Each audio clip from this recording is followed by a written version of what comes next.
Les apôtres n'ont jamais prêché un tel message. Les apôtres ont toujours prêché le message, n'est-ce pas, de la vérité. Le salut des âmes. Les tribulations par lesquelles nous rentrons dans le royaume. Il faut passer par les tribulations pour entrer dans le royaume. Voici ce que les apôtres ont proclamé. Ils ont proclamé, n'est-ce pas, le salut en Jésus-Christ. Les choses célestes, le royaume des cieux. Voilà. Mais toutes ces choses-là sont écrites. Actes des apôtres, chapitre 1. Voilà des gens qui font des chaînes de télévision, n'est-ce pas, et qui osent dire Actes des apôtres, chapitre, le chapitre tant, le verset tant. Mais pourtant, c'est grave. Grave. C'est grave. Des apôtres ont prêché le message de la vérité, celui de Jésus-Christ. Mais pourquoi est-ce que maintenant, on entend des paroles qui n'ont rien à voir avec les apôtres? Et on dit, voilà, nous avons hérité cela des apôtres. La tradition de l'église, n'est-ce pas? Et il y en a même qui se font appeler apôtres. Voilà. Quelle église vous voulez construire? Et voilà, ils construisent des bâtiments, ils disent que c'est ça qu'on appelle un apôtre. Parce qu'un apôtre, justement, c'est la fondation. C'est le fondement, voilà, de l'église. Le fondement a déjà été fait. On a pris 12 pierres. Bon, vous êtes apôtre. Vous voulez créer. Mais justement, c'est ça. Vous créez des églises qui n'ont rien à voir avec la véritable église. Très bien. Donc, la fondation est composée de 12 pierres, qui est la représentation justement apostolique. Vous venez faire vous venez faire la concurrence à cette église vraie. Vous venez l'occulter. Voilà.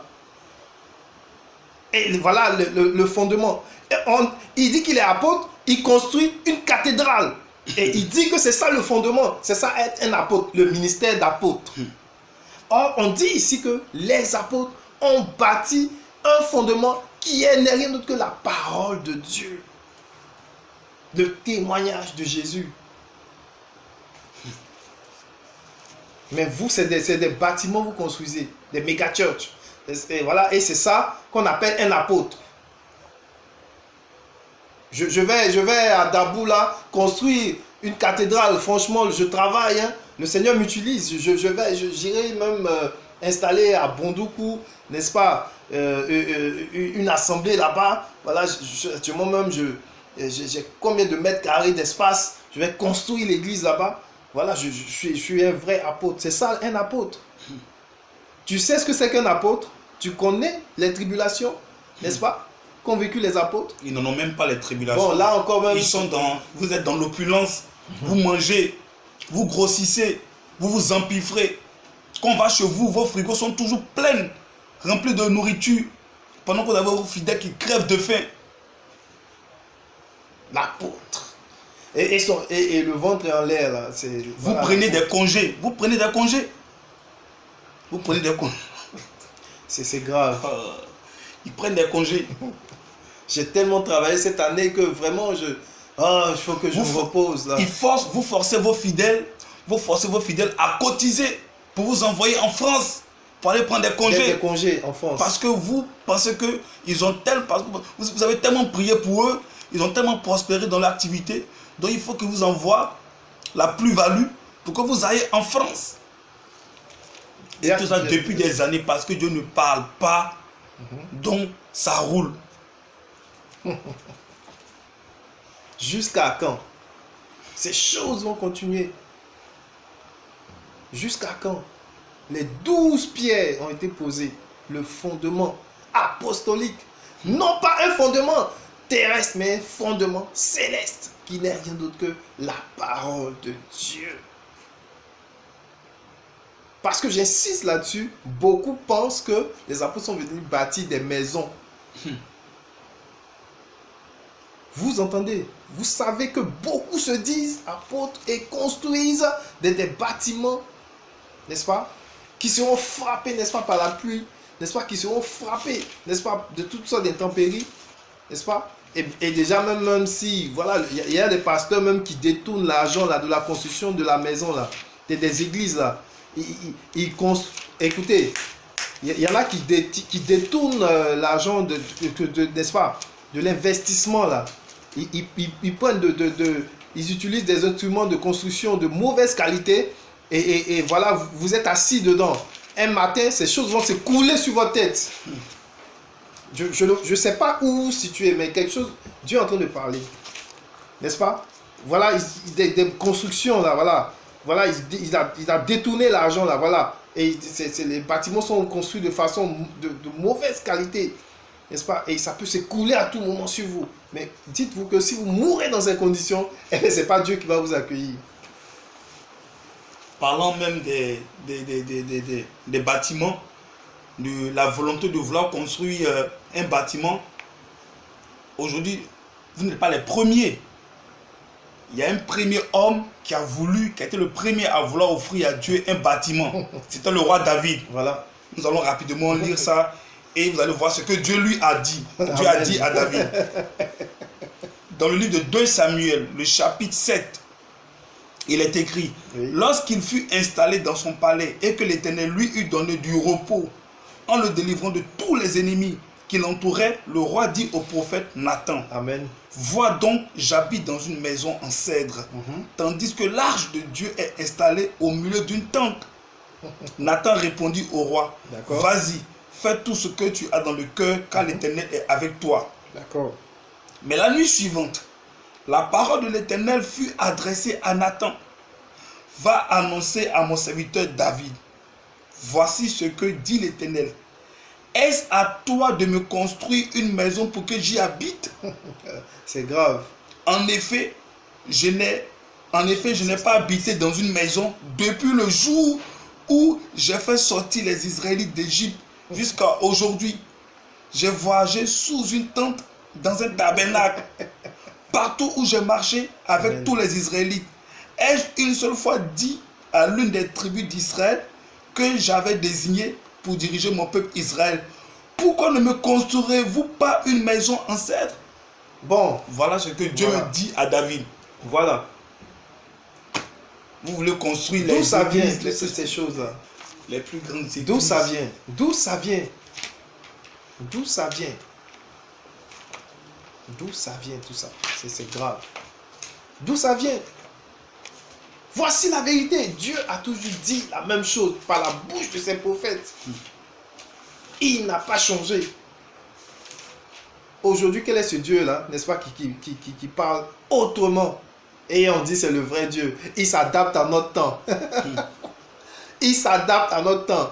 Il y en a même qui disent que si même Jésus était à notre temps là, il allait utiliser des iPhones, des tout ça, des smartphones. Voilà. C'est grave. Le fondement apostolique. Non pas les bâtiments, non pas des briques physiques, toutes ces choses, mais le fondement de la parole de Dieu qu'ils ont posé. C'est cela le fondement apostolique. C'est ça les apôtres.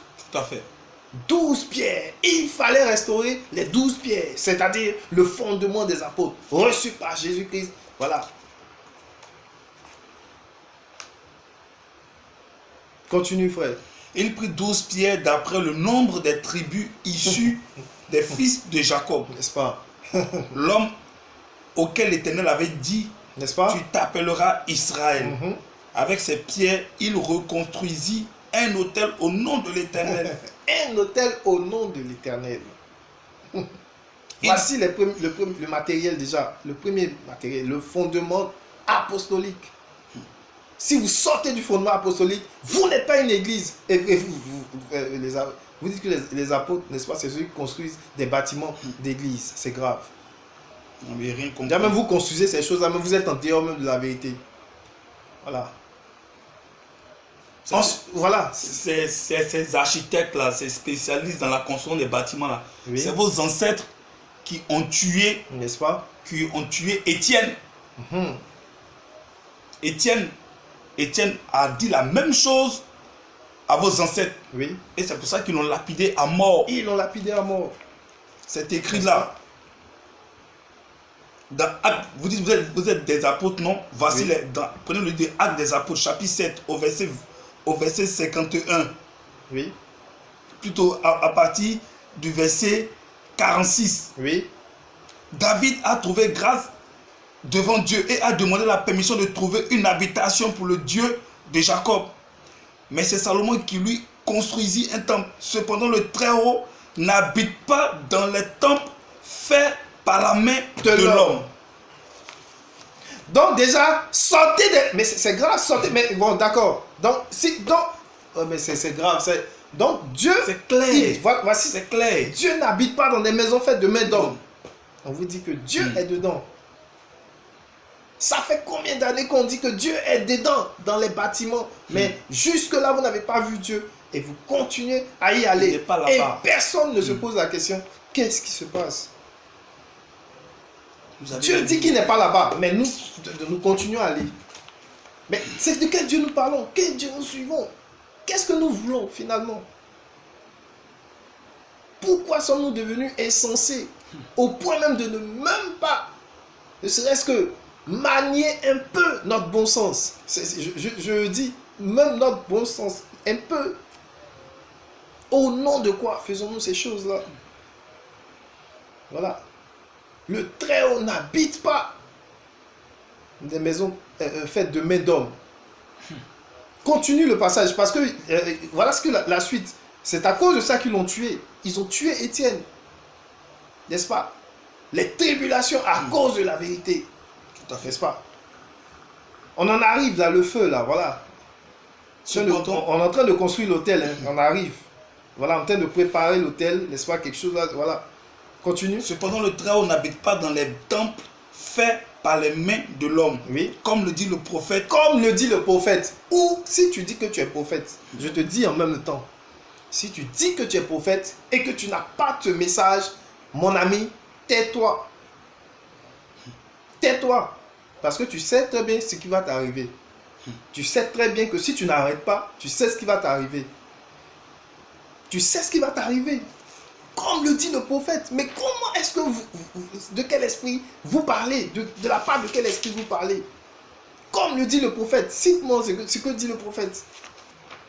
Voilà. Nous ne parlons pas dans le vide. Les prophètes annoncent les prophètes. Les prophètes parlent qu'on a par l'esprit. Ils annoncent tous le même message, celui du témoignage de Jésus. Parce que c'est l'esprit de la prophétie. Le même message continue avec, n'est-ce pas? Voilà, oui. Qu'est-ce que l'esprit? Comme le dit le prophète. Le ciel est mon trône et la terre mon marchepied. Quelle maison pourrez-vous me construire, dit le Seigneur? Ou quel endroit pourra être mon lieu de repos? N'est-ce pas ma main qui a fait tout cela? Là encore, j'en arrive. La révélation sur la divinité. J'arrive, quelque chose, je vais parler de ça. Mais montrer où Dieu va se placer pour que dans votre bâtiment là, comment il va se placer, quelle position il va prendre. Montrez-nous quelle position. Et le prophète dit que justement le ciel est mon trône et la terre est mon marchepied. Jusqu'à quand élèverons-nous les yeux pour reconnaître que nous nous sommes trompés? N'est-ce pas? Élie dit, jusqu'à quand continuerez-vous à marcher de façon boiteuse? Jusqu'à quand? Allons-nous continuer dans ces choses? Allons-nous refuser la vérité? Regardez, n'est-ce pas, l'apparence des gens qui parlent, qui disent la vérité. Vous reconnaissez la vérité, mais vous dites, comme il n'est pas d'apparence, n'est-ce pas? Comme ce que nous voyons, comme nos hommes de Dieu, ils ne ressemblent pas à nos modèles d'hommes de Dieu. Ils ne ressemblent pas à notre caricature d'hommes de Dieu, n'est-ce pas? Il n'est pas dans une fédération, une association, une dénomination. Alors, nous ne l'écouterons pas, nous n'accorderons pas du crédit à ce qu'il dit. Mais justement, c'est la parole que vous avez refusée, sortie de la bouche de ces prophètes-là, eh bien, qui vous jugeront au dernier jour. C'est ces paroles, justement, qui vous condamneront au dernier jour. Parce que, justement, vous avez regardé à l'apparence. Il y a peut-être ton enfant même qui t'a dit des choses. Il y a quelqu'un dans ta famille qui t'a dit des choses qui sortent des paroles de la part de Dieu. Tu sais que c'est écrit, c'est dans l'écriture, mais tu le rejettes. Oui. Et tu dis, toi, tu es qui? Et puis Dieu va te parler. Alors qu'il a la parole pour ton salut. Il a la parole pour ta délivrance. Dieu l'a mis là-bas pour te sauver. Mais tu ne le connais pas. Tu ne sais pas qui il est. Tu le vilipendes. Oh, Dieu a déposé la parole prophétique dans sa bouche pour ton salut. N'est-ce pas? Et tu le rejettes. Et tu dis, qui es-tu pour pouvoir m'annoncer la parole de Dieu? Mais pourtant, ce qu'il dit, c'est la parole. Tu reconnais que c'est la parole, mais tu dis non, tais-toi. Tu n'es pas mieux placé. Tu es mieux que mon pasteur. Tu n'es pas légitime. légitime. Tu as fait quelle école pastorale? Tout ça. Ouais. Tu n'es pas légitime. Tu n'es pas tais-toi. Tu deviens fou. Tu deviens fou. N'est-ce pas? Tu es animé. Tu es perdu. Tu es possédé. Tu es animé d'un démon. Mais souvenez-vous que les pharisiens à l'époque ont dit la même chose pour le maître. Ils lui ont dit la même chose, qu'il était possédé d'un esprit de Belzébul. C'est Belzébul qui le possédait. Toutes ces choses. Vous regardez à l'apparence. Regardons à l'apparence. Samuel qui partait chercher pour le peuple de Dieu un roi. Quand il est arrivé chez le père de David, il a voulu prendre l'aîné qui était Eliab. Samuel que vous connaissez très bien, vous lisez les Écritures. Le prophète a regardé à l'apparence. Et Dieu lui a dit, moi je ne regarde pas l'apparence, je regarde au cœur. Vous regardez l'apparence. L'apparence, le prophète, il est bien habillé.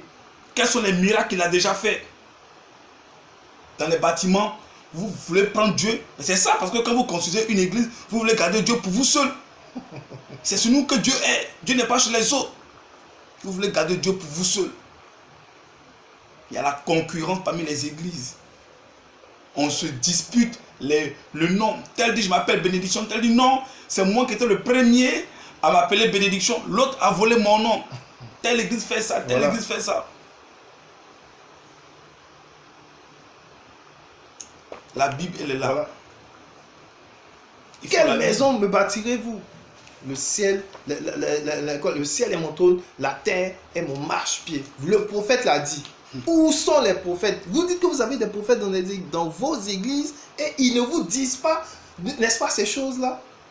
Mais c'est parce que justement, si ils vous disent la vérité, eh bien vous sortirez des bâtiments. Dès que vous sortez des bâtiments, l'argent n'entre plus. Clair. Le fondement apostolique, les 12 pierres, n'est-ce pas? Continue, frère, dans, n'est-ce pas, 1 Roi, chapitre 18. Il arrangea le bois. Nous sommes qu'au deuxième verset, déjà ce que Dieu dit, c'est grave. Oui? Il arrangea le bois. Il arrangea le bois. Coupa le taureau en morceaux et le plaça sur le bois. Le bois là, frère, vous souvenez-vous de quelqu'un? Voilà. Nous sommes en train de préparer l'autel. Vos autels là, voilà. Voici l'autel qui va recevoir le sacrifice. On dit il y a du bois. Frère, il y a du bois. Il y a du bois. Oh, le bois là ici c'est quoi? Vous soulevez ça là, voilà, dans vos maisons là, voilà. Ah bon? L'autel là, voilà. Le bois. Or, nous savons que quelqu'un a été pendu au bois. Le bois. Les prophètes de Baal, ils ne savent même pas ce qu'ils sont en train de faire. Ils ne savent même pas ce qu'on appelle un prophète. Le prophète est en train de poser un acte prophétique, annonçant d'avance, n'est-ce pas? la naissance des fils de Dieu. La création des fils de Dieu, la transformation à l'état de fils de Dieu. N'est-ce pas? Ils ne connaissaient pas. Le premier-né, n'est-ce pas? Voilà. La perfection, n'est-ce pas? Il plut à Dieu de qualifier celui qui est l'auteur de leur salut par des souffrances. Le premier est passé par là, n'est-ce pas? Le bois, le symbole n'est-ce pas? La croix, n'est-ce pas? Voilà, le feu qui va venir là, vous pensez que c'est, voilà, c'est, on est en train de décortiquer, hein. Dieu est en train de décortiquer. Le bois, continue. Puis il dit, Oui, remplissez d'eau 4 cruches et versez-les sur l'holocauste et sur le bois. remplissez d'eau 4 cuches, n'est-ce pas? 4, n'est-ce pas? Ah, là, il y a quelque chose là. Dieu me parle que je parle de ça, mais déjà 4 cruches d'eau, n'est-ce pas? Un jour, n'est-ce pas, nous aurons l'occasion de vous en parler, n'est-ce pas? Mais déjà, remplissez 4 cruches, continue, Et versez-les sur l'holocauste et versez-les sur l'holocauste et sur le bois. et sur le bois. Il dit, faites-le Oui, une deuxième fois. ensuite, Et il le fit une deuxième fois. d'accord? Il dit, faites-le une troisième fois. Et il le fit une troisième fois. Amen. L'eau coula tout autour de l'autel et l'on remplit aussi d'eau le fossé. Continue. Au moment de la présentation de l'offrande, le prophète s'avança et dit, Au moment de la présentation de l'offrande. Éternel Dieu d'Abraham, Dieu d'Isaac. Voilà, là encore mon frère, voilà c'est grave, il y a quelque chose là. Au moment de la présentation de l'offrande, ça veut dire qu'il y a un temps pour présenter l'offrande. Frère, il y a un temps pour présenter l'offrande. C'est pas des bavardages. Dieu a un temps où justement l'offrande sera présentée. Dieu a un temps où il ira te chercher. L'offrande va être présentée, mais il y a un temps. Ce n'est pas le temps de l'homme, c'est le temps de Dieu. On vous a menti, vous disant que si vous persévérez, n'est-ce pas, vous persévérez avec tel pasteur ou tel pasteur, vous suivez, le pasteur vous dit suivez-moi. Si vous ne restez pas sous ma coupole, vous vous égarez, vous êtes perdus. Et même ils vous maudissent dès que vous quittez leur bâtiment, n'est-ce pas? Ils disent que vous êtes perdus, vos âmes sont perdues parce que vous êtes sortis de l'église, vous êtes sortis de leur bâtiment et ils vous traitent de tous les noms. Rejeté, vous êtes rejeté par les fidèles, tout ça. Voilà, on dit, voilà, il s'est égaré. Oh, Dieu a un temps. Le temps, l'heure de l'offrande, où on a présenté l'offrande. Mais eux, et voilà, ils vous disent, vous sortez, tu sors de mon église, là, tu es perdu à tout jamais. Voilà, c'est l'enfer qui te guette, voilà, c'est voilà, des malédictions. Voilà. Oh, il y a une heure où Dieu va te chercher, mon ami. L'heure de l'offrande. Et le prophète savait ces choses. Et il a attendu à l'heure de l'offrande. Nous ne parlons pas dans le vide. Hein. Dieu ne parle pas comme un perroquet, là. Voilà. Il y a un temps où Dieu parle. D'accord? Continue, frère. Au moment de la présentation de l'offrande, Au moment de la présentation de l'offrande. le prophète Élie s'avança et dit, D'accord. Éternel, Dieu d'Abraham, Dieu d'Isaac et d'Israël, que l'on sache aujourd'hui que c'est toi qui es Dieu en Israël. D'accord. Et que moi je suis ton serviteur. Et je fais D'accord. tout cela sur ton ordre. D'accord. Réponds-moi, Éternel, réponds-moi afin que ce peuple reconnaisse que c'est toi, Éternel, qui es Dieu et que c'est toi qui ramène leur cœur vers toi. Le feu de l'Éternel tomba alors. Il brûla l'holocauste, le bois, les pierres et la terre. Et Il brûla quoi? Quand le feu est descendu, il brûla quoi? l'holocauste, Uh-huh. le bois, D'accord. les pierres Uh-huh. et la terre. Reprends, frère. Un à un, s'il te plaît. Le quoi? Il brûla quoi? D'abord l'holocauste, D'accord. le bois, Même le bois, les pierres même les pierres, et la terre. ça dit tout le fondement, jusqu'au fondement, tout a été brûlé. Tout a été brûlé.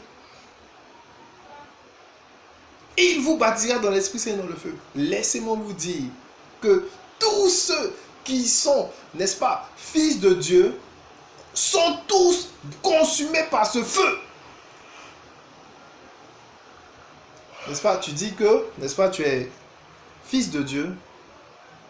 Eh bien, les fils de Dieu sont consumés par ce feu. Et sans exception, les apôtres sont venus et ils ont été consumés par ce feu. Vous savez de quelle tribulation les apôtres ont vécu. Les tribulations, les souffrances, les persécutions, n'est-ce pas, qu'ils ont traversées. N'est-ce pas? Jésus disait, n'est-ce pas, si on traite ainsi le bois vert, qu'en sera-t-il du bois sec?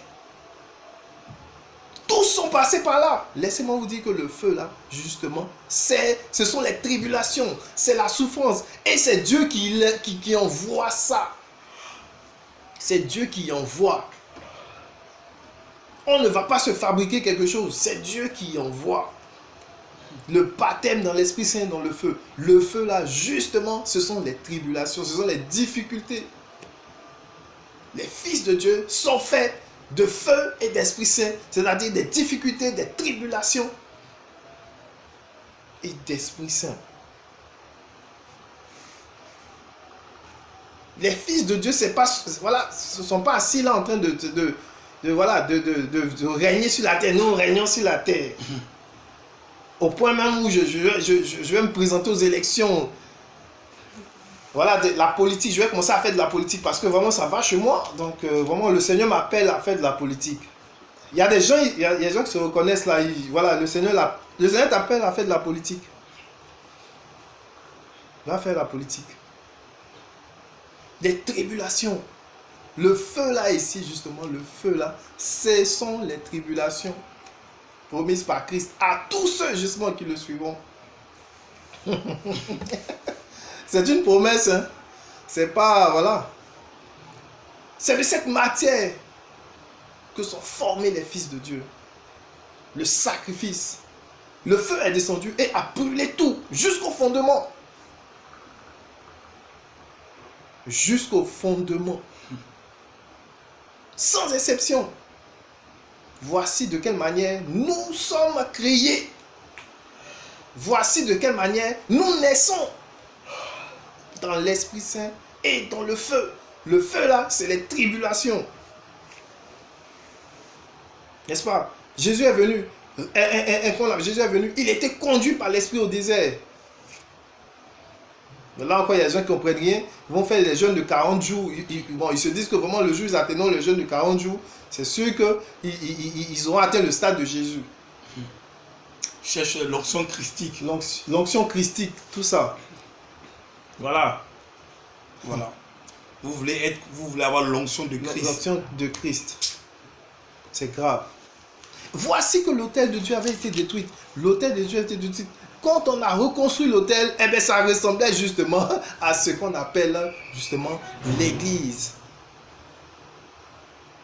Et le feu est descendu pour consumer. Mon ami, quand on immole un sacrifice, eh bien, ce n'est pas du plaisir.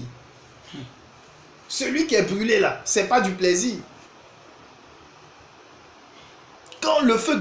Écoutez, quand on dit le sacrifice, voilà, on aime tellement, voilà. Oh, il a offert le sacrifice. Oh, Jésus s'est offert pour moi.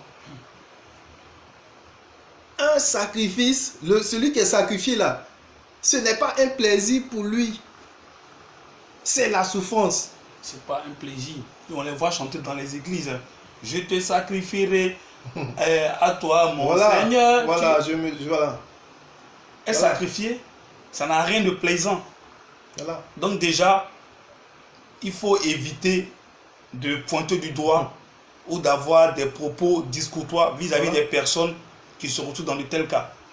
Parce que ces personnes qui sont sacrifiées ont plus de valeur aux yeux de Dieu que vous qui n'êtes pas sacrifiés. Et c'est grave. Vous qui êtes bénis sur la terre, vous avez les bénédictions. Vous mangez 4, 5 fois, 10 fois par jour. Vous avez tout ce que vous voulez. Tout ce que vous voulez. Voilà. Et vous, quel fils de Dieu, vous voulez ressembler à ces personnes. On vous dit que le Jésus que vous vous tous, de qui vous tous vous réclamez là, voilà dans quoi il va vous baptiser. Dans le feu et la source. Voilà. Ah. Jean dit que il vous baptisera dans l'Esprit Saint et dans le feu. Le feu là, voilà, c'est le feu du sacrifice. Encore le feu du sacrifice descend, c'est pour consumer. Laissez-moi vous dire, celui qui est consumé, eh bien, il est consumé. N'est-ce pas? Christ a été consumé, n'est-ce pas? Dieu l'a consumé, lui envoyant le feu, la souffrance. Il faut que le Fils de Dieu meure, qu'il soit tué par n'est-ce pas, les chefs des prêtres, les scribes, tout ça, qu'il soit, voilà, et puis qu'il ressuscite le troisième jour. Oh, justement, après, n'est-ce pas, avoir été consumé, l'Esprit est venu et a ressuscité, n'est-ce pas, ce Jésus. Voici la nouvelle naissance. Voici comment naissent les fils de Dieu. Le feu et l'Esprit. Le feu vient te consumer afin que l'Esprit te relève. N'est-ce pas? Afin que l'Esprit, n'est-ce pas, fasse de toi une nouvelle, n'est-ce pas, une nouvelle création. Non pas selon ce que les hommes disent. Déjà même qu'ils ne connaissent pas la pensée de Dieu et ils ont jugé les choses célestes. Ils ont jugé les choses de Dieu. N'est-ce pas? Le feu. L'Esprit Saint est le feu. Le feu là, voilà, voici ça. Voici le feu. Et nous allons continuer, n'est-ce pas? Frère, tu vas prendre 1 Pierre chapitre 4. Nous allons rentrer dans le feu. Le feu, voilà, les caractéristiques maintenant. Voilà. Pourquoi est-ce que, n'est-ce pas, pourquoi est-ce que ces choses-là sont importantes, n'est-ce pas? 1 Pierre chapitre 4. D'accord. À partir du verset 1. Ainsi Tu donc, lis le verset 1. ainsi donc, puisque Christ a souffert Puisque Christ a souffert pour nous dans son corps, pour nous dans son corps, vous aussi, armez-vous de la même pensée. Armez-vous de la même pensée. Donc c'est grave. C'est grave. Armez-vous de la même pensée. Ça veut dire que c'est très important. Ça veut dire que c'est capital. On dit que puisque Christ a souffert dans sa chair, n'est-ce pas? Où les difficultés que tu traverses, les souffrances que tu ressens, n'est-ce pas? C'est dans ta chair. Arme-toi de la même pensée. Parce que Christ a souffert aussi dans sa chair. C'est capital. Voilà pourquoi, n'est-ce pas? L'apôtre nous dit, armez-vous de la même pensée. Il pouvait dire, oh, rejetez la souffrance. Non, Christ est venu pour ne pas que nous souffrions. Pour que nous ayons de belles, une vie agréable, une vie vraiment, une belle vie. Si tu es en Christ, tu ne dois pas souffrir. Si tu es en Christ, tu dois avoir les moyens. Tu mangeras à la table des rois. Voilà, tu mangeras à la table des rois. Tu seras à la tête et non à la queue. Voici ce qu'on prêche dans les églises. Or, Pierre dit que Christ ayant souffert dans sa chair, n'est-ce pas, pour vous, armez-vous de la même pensée. Donc, Pierre est possédé. Hein? Pierre est possédé. Je veux voir le pasteur qui doit aller le délivrer. Qui ira, n'est-ce pas, au ciel, aller délivrer Pierre. Parce que Pierre a dit ça. Là, Pierre a dit ça, hein, mais voilà. Bon, qu'est-ce qu'on en dit? Tu peux aller au verset 12. Verset 12. Mes bien-aimés, d'accord? Ne soyez pas surpris de la fournaise qui sévit parmi vous. Vous savez ce que c'est que la fournaise? Le feu, frère. Ne soyez pas quoi? Ne soyez pas surpris. Ne soyez pas surpris de la fournaise, du feu. Du feu qui fait quoi? Qui sévit parmi vous. Qui sévit parmi vous. Dieu l'a envoyé. Dieu envoie le feu parmi vous. Pour vous, n'est-ce pas? Pour vous fabriquer. C'est par le feu. Pour vous construire. Pour vous faire entrer dans le royaume. Pour vous faire de vous des fils de Dieu, il faut qu'il envoie le feu sur vous. La souffrance, les tribulations sont la clé du royaume. Tu ne peux pas être fils de Dieu si tu ne passes pas par ces choses, parce que c'est la matière utilisée pour faire de toi un fils de Dieu. Il n'y a pas deux moyens. Frère, il n'y a pas deux moyens. On dit quoi, le verset 12? Ne soyez pas surpris de la fournaise qui sévit Ne soyez pas surpris de la fournaise qui sévit parmi vous. Oui. Pour vous éprouver. Pour vous éprouver. Comme s'il vous arrivait quelque chose d'étrange. Comme si vous arrivait quelque chose d'étrange. Oh, aujourd'hui c'est étrange. Aujourd'hui, toutes les églises combattent Dieu parce qu'ils refusent la vérité. Toutes les églises combattent Dieu. Toutes les églises se sont mises ensemble, n'est-ce pas, pour combattre Dieu maintenant, disant que non, il veut notre souffrance, il veut nous faire souffrir, nous ne voulons pas. En fait, ils ne le disent pas directement à Dieu, mais ils le combattent dans leur cœur. Ils disent l'apparence, Dieu aide-nous, mais en fait, dans leur cœur, ils maudissent Dieu. Leur tribulation. Je vous dis la vérité. Ils maudissent Dieu. Et préférant l'ennemi de Dieu, voilà, pour aller lui demander, voilà, résous nos problèmes. Ils ne veulent pas aller directement et ils se cachent. Mais en réalité, ils aimeraient y aller. On dit ne soyez pas surpris. Mais aujourd'hui, on est tous surpris. Comme si c'était des choses qui venaient de je ne sais où. Oh, ça vient du diable. Oh, ça c'est le diable. Oh, ça c'est le diable. Oh, ça c'est le diable. Frère, tu connais ça? Oh, c'est le diable. Ah, vraiment. Voilà, ça c'est le diable qui veut m'empêcher de réussir. Mais je vais réussir. Il pensait quoi? Il veut voler ma bénédiction. Mais il est vaincu. Il est vaincu. Voilà. C'est le diable. On dit ne soyez pas surpris de la fournaise, n'est-ce pas, au milieu de vous. Le feu, vous voulez le feu? Le feu est venu. Le feu, on évoque le feu. Le feu est venu. Le feu, justement, ce sont les tribulations. Ce sont les difficultés que tu vis dans ton foyer, dans ta famille, dans tes études, dans ton travail. N'est-ce pas? Dieu te les envoie afin de faire de toi un fils de Dieu. Cette sagesse est une folie pour ceux qui périssent. Mais pour nous qui sommes sauvés, elle est la puissance de Dieu. Relis les Écritures. N'est-ce pas? Continue, frère. Réjouissez-vous. Réjouissez-vous. Au contraire, de la part que vous prenez aux souffrances de Christ. Bon, la part que vous prenez aux souffrances de Christ, mais est-ce qu'on vous a dit dans votre église que vous devez prendre part aux souffrances de Christ? Est-ce qu'on vous a dit une fois dans une église que vous devez prendre part aux souffrances du Christ? Qu'est-ce que ça veut dire même? Est-ce qu'on vous dit plutôt, oh, Christ nous a délivrés. Il y a mort pour nous. Voilà, il a dit, oh, on ne va plus souffrir, on ne doit plus souffrir.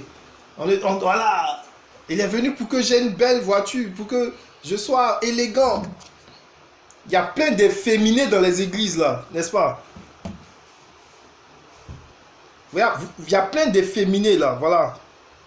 Voilà. Voilà. Les homosexuels, tout ça dans les églises là, voilà, et puis voilà, ça se trémousse là. Voilà, la gloire de Dieu. Oh, Jésus est Seigneur. Voilà. Et ils sont nombreux. Ils portent, voilà, c'est eux qui sont les top modèles dans les églises. Top modèles. Voilà. Et ça, voilà. Et ils aiment beaucoup aller chanter là. Voilà, le ministère de chant, voilà, ils vont trémousser leur voix comme des femmes là, voilà, et puis c'est ça, la gloire de Dieu. Oh. La gloire de Dieu. On vous dit, justement, on dit réjouissez-vous de ce que vous avez pas aux souffrances de Christ. Ça là seulement là. Ces choses-là ne sont pas enseignées. On dit c'est là que vous devez vous réjouir. On n'a pas dit réjouis-toi parce que Dieu m'a donné une voiture, Dieu m'a donné une maison, Dieu m'a donné un travail. On dit réjouis-toi parce que tu prends part aux souffrances du Christ. Connais-tu ce message? On dit réjouis-toi parce que Dieu t'a donné problème. Faut te réjouir. Mais c'est grave. Ouais, c'est grave. C'est grave. Continue. Jusqu'au verset 14.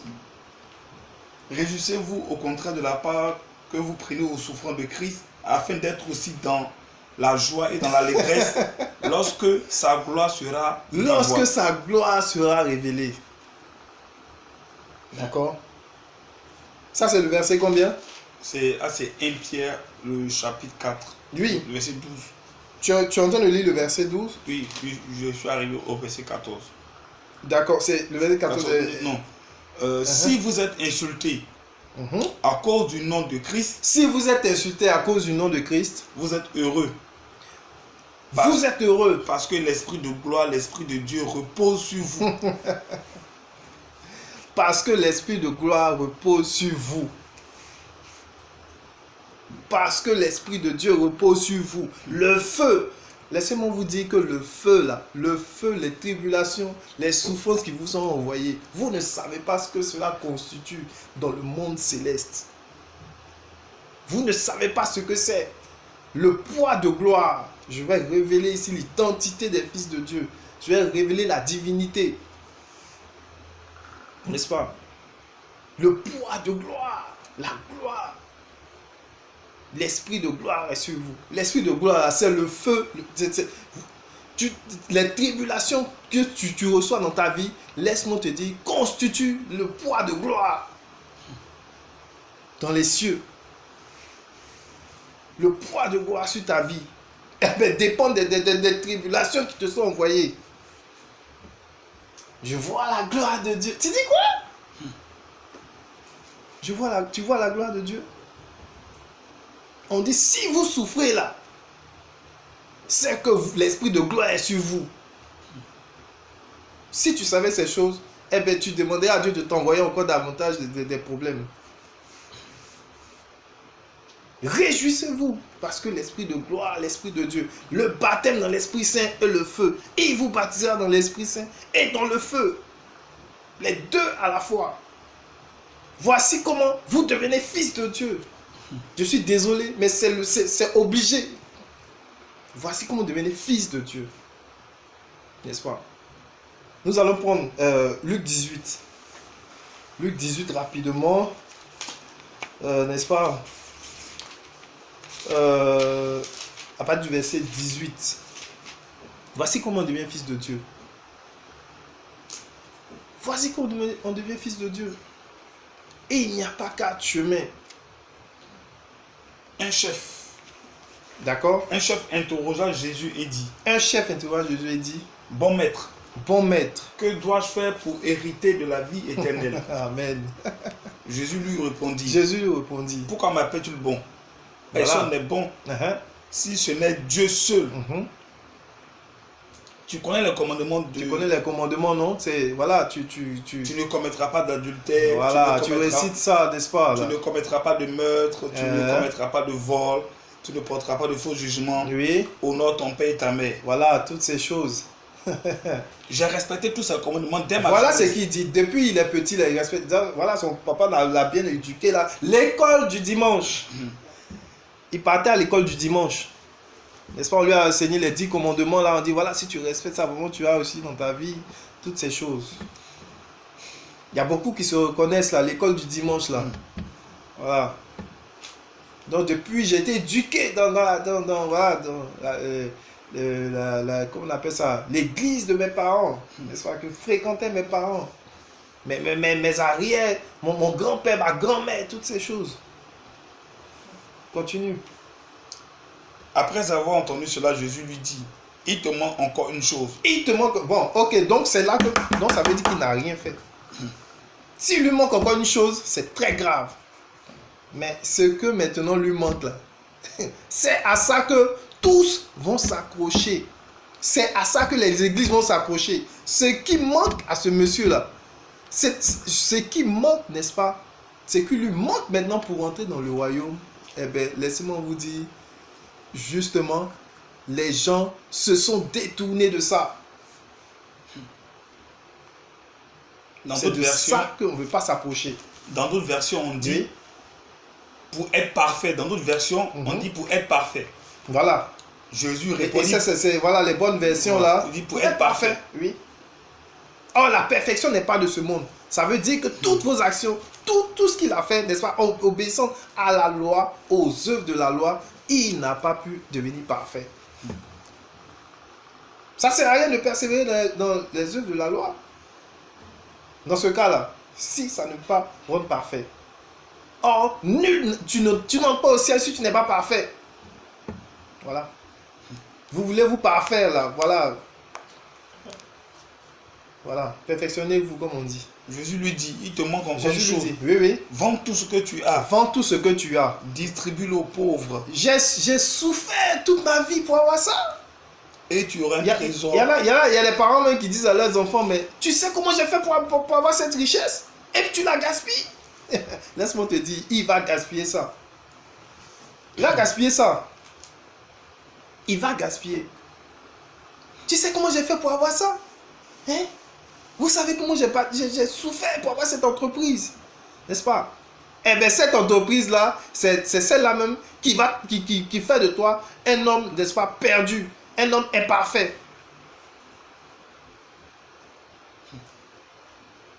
J'ai souffert pour réussir. J'ai souffert pour réussir. Hein?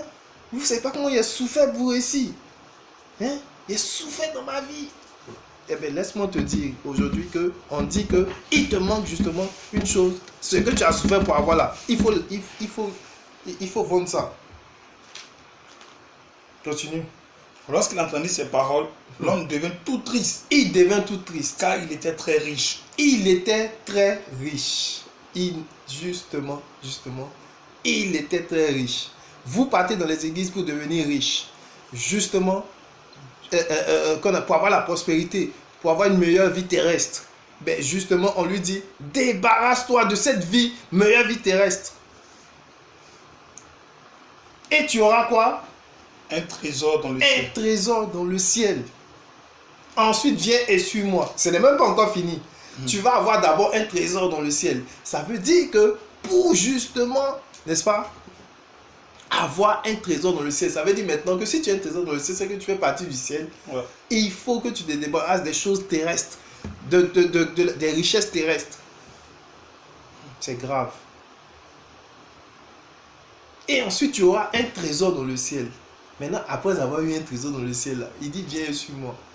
Or, vous savez très bien qu'il a dit, celui qui veut me suivre, qui renonce à lui-même, qui prenne sa croix, ça dit que sa souffrance et me suive. Ah là là. Il dit sa souffrance. Il n'a pas dit autre chose. Qui prenne sa souffrance et me suive. Non, je te suis. Ah, je suis Jésus, je suis avec toi. Non. Il n'est pas lui. Il faut que Dieu t'envoie les tribulations que tu vas prendre pour le suivre. Parce que celui qui est monté au plus haut des cieux, justement, et il est passé, il a pris ses tribulations. Et ces choses-là l'ont envoyé au plus haut des cieux. Et puis toi, tu dis non, tu vas le suivre. Non, non, tribulation, laisse ça. Oh, toi, laisse ça. Hein, laisse. Bon, on peut gérer ça, on laisse ça. C'est que je te suis, allons-y. Il faut laisser les tribulations là, laisse ça. Il faut laisser la souffrance. Il ne faut pas m'envoyer de souffrance. Oh, laisse ça, tu as déjà tout vaincu. Oh Jésus, tu as vaincu à la croix. Oh Jésus, vraiment, tu m'as délivré. Oh Jésus, vraiment, je suis libéré. C'est faux. Tu n'es pas libéré. Dieu t'enverra des tribulations.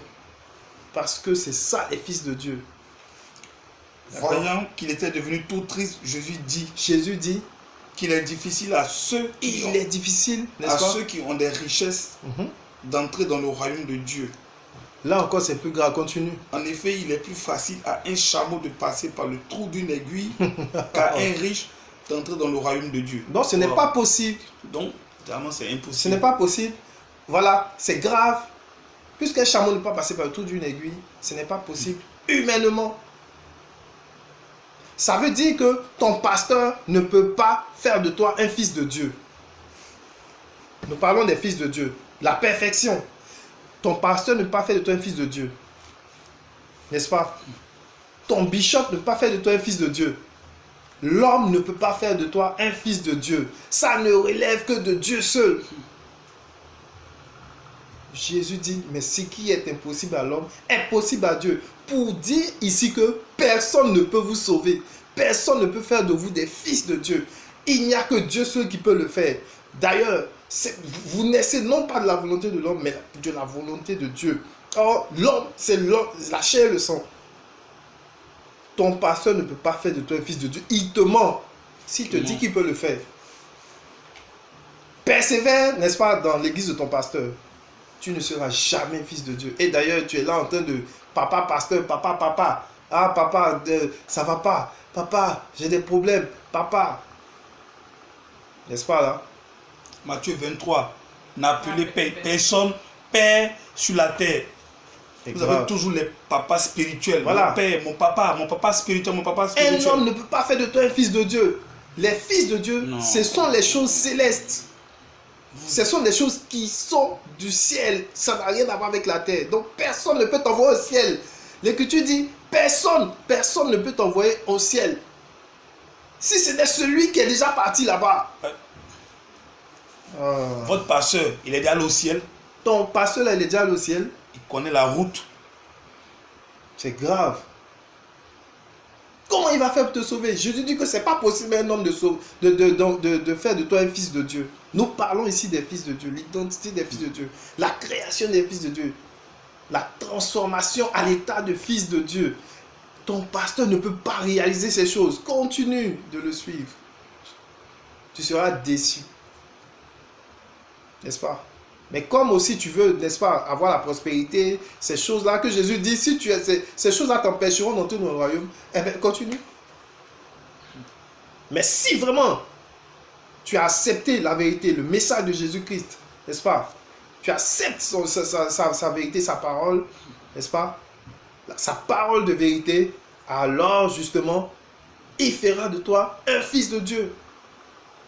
Mais voici comment on devient fils de Dieu. Et c'est le processus expliqué. En dehors de ça, il n'y a pas d'autre chemin. Ce n'est pas possible. Le feu et l'Esprit Saint. Ou si tu veux maintenant, la souffrance et l'Esprit Saint. Les tribulations et l'Esprit Saint. Les tribulations, là, c'est tout ce que tu vis. À cause de son nom. N'est-ce pas? Dans le livre d'Hébreux, on dit il plut à Dieu. On dit Dieu, ça lui a fait. Quand on dit il plut à Dieu, cela veut dire que Dieu a estimé, a jugé que c'était la meilleure des manières. Donc, il a aimé cette façon de faire. Il plut à Dieu. Il plut à Dieu. De le qualifier par des souffrances. Et aujourd'hui, tu dis que non, c'est pas la meilleure manière. Et que, d'ailleurs même, c'est pas le vrai Dieu qui dit ça. Aujourd'hui, tu trouves que ce n'est pas le vrai Dieu qui le dit. Va faire quoi que ce soit, tes privations. Une chose est sûre, les tribulations, c'est Dieu qui les envoie. Tu ne peux pas programmer ça. Et puis, tu ne peux pas programmer ta naissance de fils de Dieu. Tu ne peux pas programmer ta transformation en état de fils de Dieu. On dit que c'est impossible à l'homme de le faire.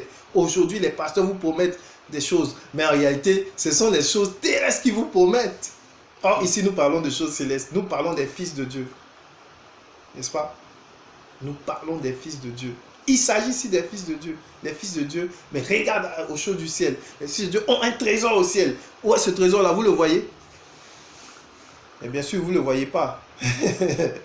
Mais si tu es affairé aux choses, n'est-ce pas, à chercher, n'est-ce pas, les promesses de ton pasteur qui te ment chaque jour que tu réussiras dans ta vie. Comment est-ce que tu verras, tu auras les yeux même pour regarder un peu, ne serait-ce que pour voir un peu même ce que Dieu dit en réalité? Non? Des choses célestes. Et ceux maintenant qui sont les fils de Dieu, vous allez voir un peu. Je vais montrer juste un peu ce que c'est que comment sont dans les choses, dans le monde céleste, comment sont les fils de Dieu. Nous parlerons d'une caractéristique et je vais donner une révélation. La révélation, comment est-ce que sont décrits les fils de Dieu, comment ils sont dans le monde, dans le royaume céleste. D'accord? Tu vas prendre rapidement Luc chapitre 7, n'est-ce pas, verset 28. Nous entrons, n'est-ce pas, dans la deuxième partie là, de l'enseignement. Là, Je vous le dis, n'est-ce pas? Luc chapitre 16, Verset 28, oui. Je vous le dis, parmi ceux qui sont nés de femmes, aucun prophète n'est plus grand que Jean-Baptiste. Aucun prophète n'est plus grand que Jean-Baptiste. Écoutez, vous qui dites que vous êtes des hommes de Dieu puissants, vous êtes des grands hommes de Dieu. On dit de tous les hommes qui sont nés de femmes.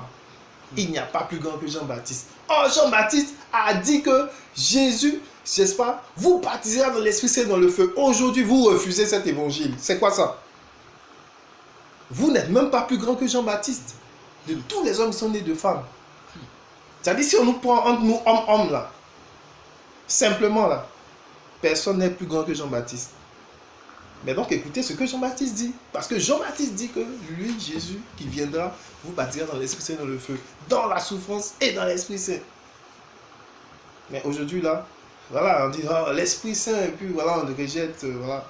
Le plus important, voilà, sans lequel on ne peut devenir fils de Dieu. N'est-ce pas? On dit, on dit, il n'y a pas de plus grand que Jean-Baptiste. Ouais. Parmi les fils des hommes, sont nés d'une femme. Tu es né d'une femme, tu reconnais ça? Eh bien, écoute ce qui se passe. Mais voilà ce que Jean-Baptiste dit. Pourtant, on dit, il n'y a pas plus grand que lui. Mais voilà ce qu'il a dit. Pourquoi cet évangile-là n'est pas proclamé? Et on préfère un autre évangile, qui est celui de la prospérité, qui est celui, n'est-ce pas, des choses terrestres. Continue. Cependant, le plus petit dans le royaume de Dieu. Cependant, le plus petit dans le royaume des cieux est plus grand que lui. Nous parlons des fils de Dieu. Justement, on dit que le royaume des cieux, les choses célestes, on dit dans le royaume des cieux, le plus petit dans le royaume des cieux est plus grand que Jean-Baptiste. Est-ce que tu connais le royaume des cieux? Est-ce que tu as vu le royaume? Il s'agit maintenant d'y entrer pour voir ce que c'est qu'un fils de Dieu dans le royaume des cieux. Ça ne vous intéresse pas ces choses? Vous n'êtes pas fatigué de voir les mêmes hommes là, voilà. On dit qu'ils ne sont pas plus grands que Jean-Baptiste, mais voilà, ça se bat ici, voilà, pour des titres, voilà. C'est moi l'apôtre, c'est moi le pasteur, c'est moi le truc. C'est mon église, c'est moi qui l'ai construit. Toi, tu as quel titre? Ça se bat ici pour des miettes. Mais on dit que Jean-Baptiste, il est le plus grand de tous les fils des hommes. Mais on dit le plus petit dans le royaume des cieux est plus grand que Jean-Baptiste. Ces choses-là méritent, n'est-ce pas, doivent mériter notre attention. Le plus petit dans le royaume est plus grand que Jean-Baptiste. Je vais vous montrer quelque chose ce soir-là. Cela veut dire que nous devons adhérer à ça. Puisque ici là, on dit que Jean-Baptiste est plus grand que tous les hommes qui sont nés d'une femme. Mais on dit le plus petit dans le royaume des cieux, c'est-à-dire le plus petit des fils de Dieu, est plus grand que Jean-Baptiste. Sortons, n'est-ce pas, de cette peau de terrestre pour revêtir celle du céleste. Les fils de Dieu. N'est-ce pas? Prends rapidement Matthieu 20. Matthieu 20. À partir du verset 20. Matthieu 20 à partir du verset 20. Alors, la mère des fils de Zébédée s'approcha de Jésus avec ses fils et se prosterna pour lui faire une demande. Écoutez très bien. Et c'est la maman même, n'est-ce pas, des fils de Zébédée. Vous savez que les fils de Zébédée, n'est-ce pas, sont les 12, parmi les 12, il y avait les fils de Zébédée. Les mamans là, c'est elle-même qui va voir le pasteur pour dire, même mon fils là, vraiment il faut nommer mon fils pasteur, mais vraiment faut mettre mon fils là responsable de l'église. Les mamans là, il y a plein de mamans qui font des choses comme ça, voilà, et c'est toujours les mamans, voilà. Elles cherchent la première place. Si c'est pas elles-mêmes là, c'est pour leurs enfants ou bien pour leur mari. Tout à fait. Dans les églises. Et même, voilà. Dans les églises là, voilà.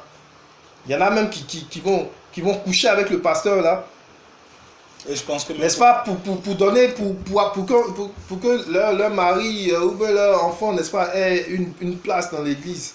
Pour parler des parents terrestres. Et pour qu'elles-mêmes aient une place dans l'église. Tout à fait. Ça sera l'objet d'une autre vidéo. D'une autre vidéo, bien sûr. Parler des parents. Dénoncer ces choses-là. Les parents terrestres, les parents qui ne donnent pas, qui s'approprient leur titre de pas. La séduction là pour avoir des titres dans l'église. n'est-ce pas? Voilà, la mère des fils de Zébédée, n'est-ce pas? Voilà, va voir Jésus carrément pour lui dire non, mais écoute, voilà, elle vient le séduire carrément.